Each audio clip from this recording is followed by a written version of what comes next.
जय श्री महाकाल। दोस्तों, आप सभी को महाशिवरात्रि व्रत की हार्दिक शुभकामनाएं। महाशिवरात्रि फाल्गुन मास के कृष्ण पक्ष की चतुर्दशी को मनाई जाती है और शिव पुराण में इसका बड़ा ही महत्व बताया गया है।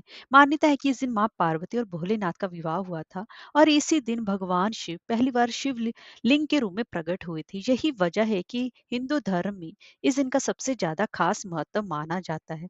महाशिवरात्रि पर व्रत रखने के साथ साथ व्रत कथा सुनने का भी विधान है। तो दोस्तों, आज की इस वीडियो में मैं आपको महाशिवरात्रि की पावन कथा का रसपान कराने जा रही हूँ। तो चलिए वीडियो शुरू करते हैं। अगर आपको हमारी वीडियो अच्छी लगी हो, लाइक शेयर और सब्सक्राइब करना ना भूलें और कमेंट बॉक्स में जय श्री महाकाल अवश्य लिखें। तो चलिए वीडियो शुरू करते हैं। एक बार पार्वती जी ने भगवान शिव से पूछा कि ऐसा कौन सा श्रेष्ठ तथा सल व्रत पूजन है जिससे कि मृत्यु लोक के प्राणी आपकी कृपा सहज ही प्राप्त कर लेते हैं। तब उत्तर में भगवान शिव ने मां पार्वती को शिवरात्रि के व्रत का विधान बताकर यह कथा सुनाई कि एक बार चित्रभानु नाम का एक शिकारी था। पशुओं की हत्या करके वह अपने कुटुंब को पालता था। वह एक साहूकार का ऋणी था, लेकिन उसका ऋण समय पर वह चुका ना सका।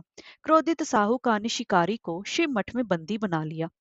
संयोग से उस दिन शिवरात्रि थी और शिकारी ध्यान मगन होकर शिव संबंधी धार्मिक बातें सुनता रहा।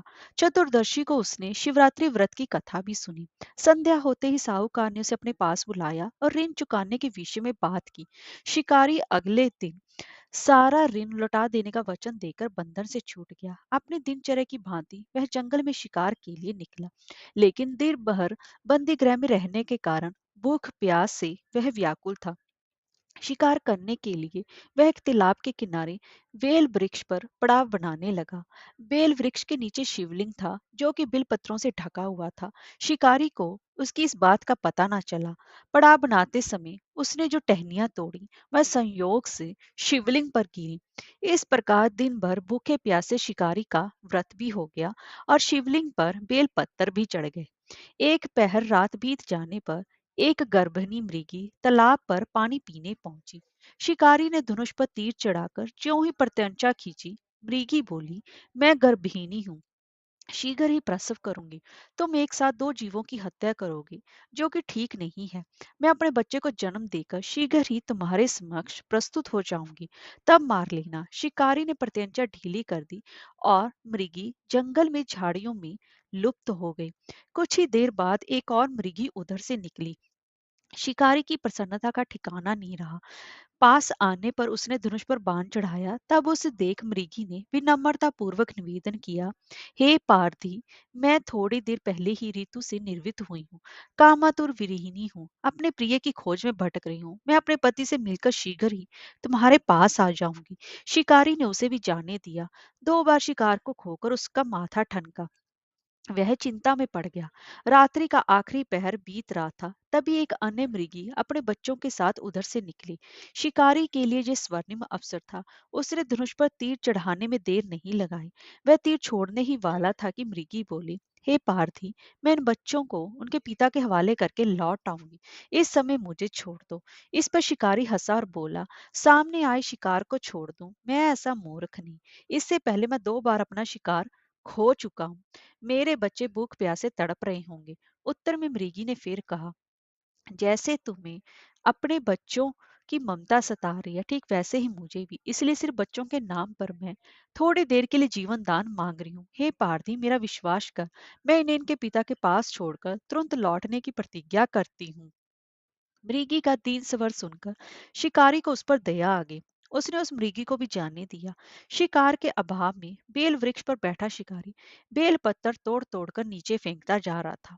पाव फटने को हुई तो रिष्ट पुष्ट मृग उसी रास्ते पर आया।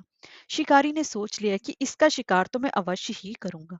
शिकारी की तनी प्रत्यंचा देकर मृग विनीत स्वर में बोला, हे पार्थी भाई, यदि तुमने मुझसे पूर्व आने वाली तीन मृगियों तथा छोटे छोटे बच्चों को मार डाला है, तो मुझे भी मारने में विलंब ना करो, ताकि मुझे भी उनके वियोग में एक क्षण भी दुख सहना ना पड़े। मैं उन मृगियों का पति हूँ। यदि तुमने उन्हें जीवन दान दिया है, तो वह मुझे भी कुछ क्षण का जीवन देने की कृपा करो। मैं उनसे मिलकर तुम्हारे सामने उपस्थित हो जाऊंगा। मृग की बात सुनते ही शिकारी के सामने पूरी रात का घटना चक्कर घूम गया। उसने सारी कथा मृग को सुना दी। तब मृग ने कहा, मेरी तीनों पत्नियां जिस प्रकार प्रतिज्ञाबद्ध होकर गई हैं, मेरी मृत्यु से अपने धर्म का पालन नहीं कर पाएंगी। अंत जैसे तुमने उन्हें विश्वास पात्र मानकर छोड़ा है, वैसे ही मुझे भी जाने दो। मैं उनके सबके साथ तुम्हारे सामने शीघ्र ही उपस्थित होता हूँ।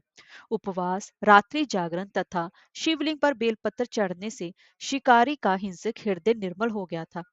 उसमें भगवत शक्ति का वास हो गया था। धनुष बाण उसके हाथ से सहज ही छूट गया। भगवान शिव की कृपा से उसका हिंसक हृदय करुणा भाव से भर गया। वह अपने अतीत के कर्मों को याद करके पश्चाताप करने लगा। थोड़ी ही देर बाद मृग सपरिवार शिकारी के समक्ष उपस्थित हो गया ताकि वह उनका शिकार कर सके। लेकिन जंगलों पशुओं की ऐसी सत्यता, सात्विकता और सामूहिक प्रेम भावना देखकर शिकारी को बड़ी ही गलानी हुई। उसके नेत्रों से आंसू की धारा बहने लगी। उस मृग परिवार को नाम मारकर शिकारी ने अपने कठोर हृदय को जीव हिंसा से हटाकर सदा के लिए कोमल व दयालु बना लिया। देवलोक से सभी देवी देवता भी इस घटना को देख रहे थे। सभी ने पुष्प वर्षा की।